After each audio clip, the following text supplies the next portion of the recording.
How to uninstall Slack. If you have been using the Slack application and wondering on how to uninstall it, don't worry. In this video, I will show you how to do it. So let's get started. First of all, look at the Slack application on your mobile phone. Just like this. Then keep on pressing on to this app. Just like this. Then here you can find the remove app option. Tap on it. Now tap on to delete app. Select it.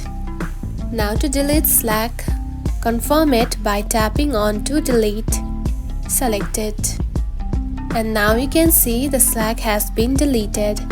And that's it. This is how you can uninstall the Slack application. It is a very easy process, right?